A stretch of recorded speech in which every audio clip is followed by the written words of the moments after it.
ভাই ও বোনেরা, দুনিয়ার জীবনটা খুবই অল্প সময়ের। আজ আমরা আছি, কাল নাও থাকতে পারি।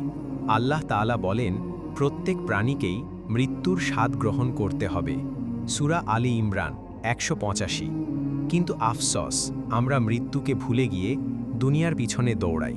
অথচ মৃত্যুর পর আমাদের জন্য আসল জীবন শুরু হবে, জাহান্নাম অথবা জান্নাতের জীবন। তাহলে প্রশ্ন হলো, আজ আমরা কি প্রস্তুতি নিচ্ছি? আমাদের নামাজ ঠিক আছে, কোরআন পড়ছি, পাপ থেকে তওবা করছি, কারণ কবরের ঘরে বন্ধু আত্মীয় কেউ থাকবে না, শুধু থাকবে আমাদের আমল। প্রিয় ভাই ও বোনেরা, আজই আল্লাহর পথে ফিরে আসুন। ছোট ছোট নেক আমল দিয়ে শুরু করুন। 5 ওয়াক্ত নামাজ আদায় করুন, কোরআন তেলাওয়াত করুন, গুনাহ থেকে তওবা করুন। মনে রাখবেন, জান্নাতের রাস্তা কঠিন নয়, কিন্তু যারা চেষ্টা করে আল্লাহ তাদের জন্য সহজ করে দেন। আসুন, আজই প্রতিজ্ঞা করি, আমরা দুনিয়ার মোহে না পড়ে আখিরাতের প্রস্তুতি নেব। আল্লাহ আমাদের সবাইকে ক্ষমা করুন এবং জান্নাতুল ফেরদাউস দান করুন। আমিন, আমিন।